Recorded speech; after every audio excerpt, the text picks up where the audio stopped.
போக்கிரி படத்தில் வடிவேல் சொல்வார், ஆஹா இவ்வளோ வேலை செஞ்சும் மண்டையில் இருக்கிற கொண்டையை மறந்துட்டேனடான்னு. 1980-90 டென்னிஸ் விளையாட்டில் 2 சாம்பியன் இருந்தாங்க. ஒருவர் பெக்கர், இன்னொரு ஆள் அகாசி.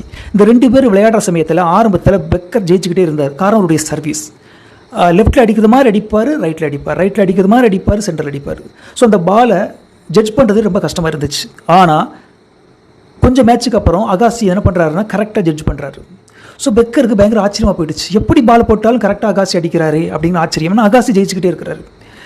இதை அகாசி அவருடைய ரிட்டையர்மெண்ட்டுக்கு அப்புறம் அவர் சொல்கிறார், நான் பெக்கர் சர்வீஸ் போடுறத வீடியோவில் திரும்ப திரும்ப பார்த்தேன். அவர் பாலை மேலே போடுவார் டாஸ் பண்ணி, அப்புறம் பேட்டை வச்சு அடிக்கிறதுக்கு முன்னாடி தன்னுடைய நாக்கை வெளியே நீட்டுவார்.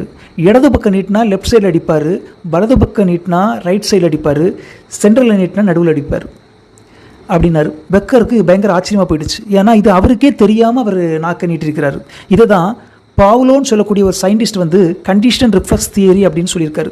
ஒரு செயலை நம்ம திரும்ப திரும்ப திரும்ப செய்துக்கிட்டே இருந்தோம்னா கொஞ்ச நாளில் அது ஹேபிட்டாக மாறி நம்முடைய மூளையுடைய கண்ட்ரோல் இல்லாமையே அதை வெளிப்படும் அப்படின்னு. அதனால தான் நல்ல ஹேபிட்டோ இல்லை கெட்ட ஹேபிட்டோ ஒருக்கா நம்ம பழகிட்டோன்னா அதை மாற்றுறது ரொம்ப கஷ்டம்.